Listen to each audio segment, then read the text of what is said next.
DanDadan is the anime of this year for sure. It's a visual masterpiece with incredible voice acting, a catchy opening theme, and an unforgettable storyline. But what truly sets DanDadan apart is its quirky, terrifying, and downright bizarre characters. And today we're diving into one of its most infamous, turbogranny. Who is she? What are her powers? And most importantly, who is she based on? And why is she so obsessed with, well, you'll see.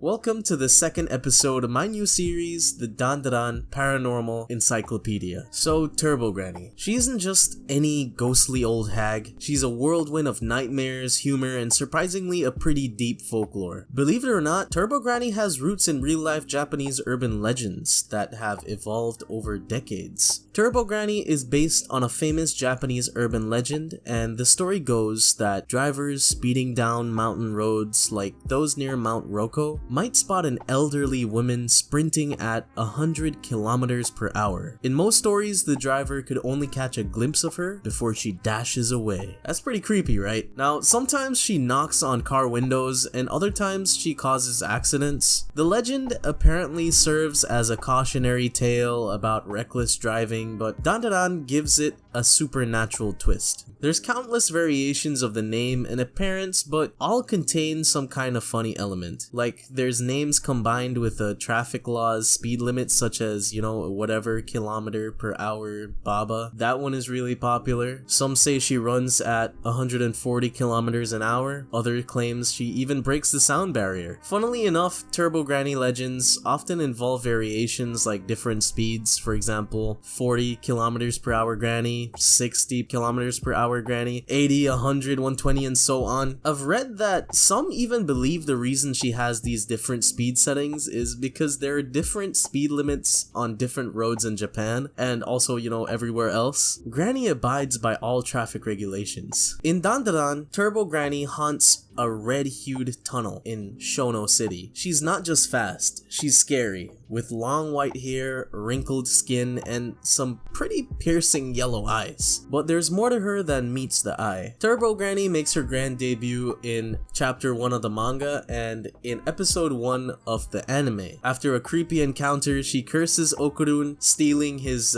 family jewels. This sets off the anime's first arc, where Okarun and Momo have to confront the yokai to reclaim what's his. The possession is honestly where things get wild. Okarun gains incredible speed and power, but the curse messes with his personality. It's only thanks to Momo's psychic abilities that he can function while under turbogranny's influence. One thing I have to add is DanDaDan excels at symbolism. Turbogranny's scenes are drenched in red, a color that represents aggression, anger, and dominance. But there's a twist. In Japanese culture, red is also linked to protection and shrines. Could this mean turbogranny has some hidden layer of compassion? Only time will tell. This is a spoiler-free video, so don't worry. Turbogranny isn't just a scary monster. She's a modern interpretation of Japan's rich yokai culture. Yokai, like I talked about in the first part of this series, are supernatural entities that are a cornerstone of Japanese horror and mythology. From Inuyasha to Jujutsu Kaisen, these spirits appear across anime, and turbogranny is a fresh and deeply rooted addition to the tradition. Turbogranny may have evolved from the ancient yokai Datsueba, or the stripping hag in Buddhist folklore. According to Japanese Buddhist folklore, when a child dies, its soul has to cross the Sanzu River. Traditionally, when a person dies, it's believed that they can cross the river at 3 different spots, depending on how they live their lives. Since children have not accumulated enough experiences, they're unable to cross. At the river's edge, the souls of the deceased children are met by Datsueba, and there she strips the children of their clothes and advises them to build a pile of pebbles on which they can climb and reach paradise. But before the pile reaches any significant height, the hag and underworld demons maliciously knock it down. The Buddhist Bodhisattva, Jizo, saves these souls from having to pile stones eternally on the bank of the river by hiding them in his robe.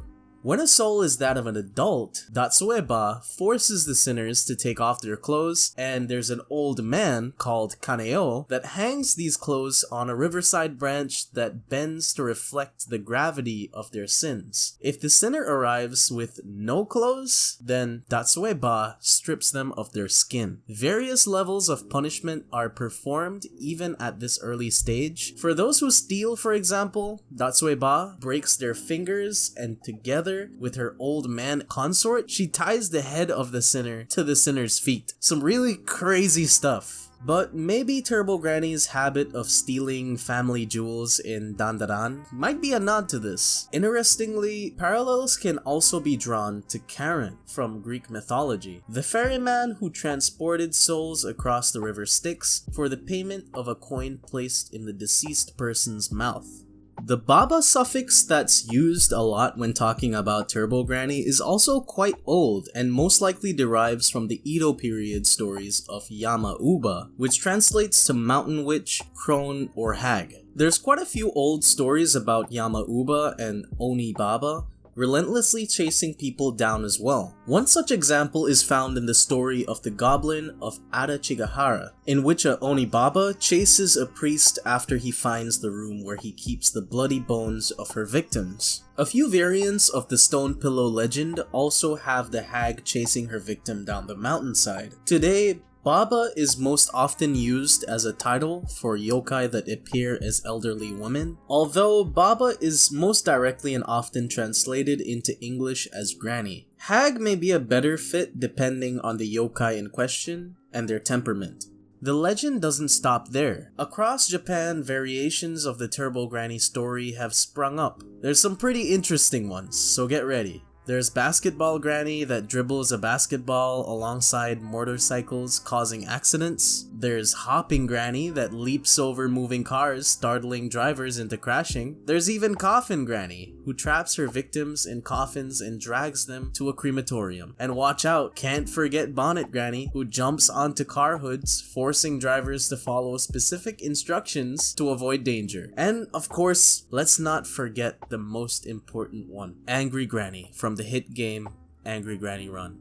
Turbogranny isn't just a highway ghost. She's a pop culture icon. From Mob Psycho 100 to Ghost Stories, Shin Megami Tensei, and also Huzuki, she's sprinted her way into multiple mediums. But DanDadan is where she truly shines. A perfect blend of her terrifying speed and bizarre humor. Whether she's chasing down speeders in the dead of night or stealing Okarun's family jewels, Turbogranny is a character that's deeply rooted in Japan's storytelling traditions. She's a warning, a nightmare, and an unlikely ally all rolled into one. So next time you're on a lonely highway, watch your speed. You never know when Turbogranny might be right behind you. But yeah, with all that being said, thank you guys so much for watching. Let me know what you thought about the anime so far. If you enjoyed this dive into the real-life origins of Turbogranny, hit that like button and subscribe for more spooky lore and anime deep dives. Drop a comment if you can. Follow me on Twitter, link is down below. Other than that, stay safe, drive carefully, and peace.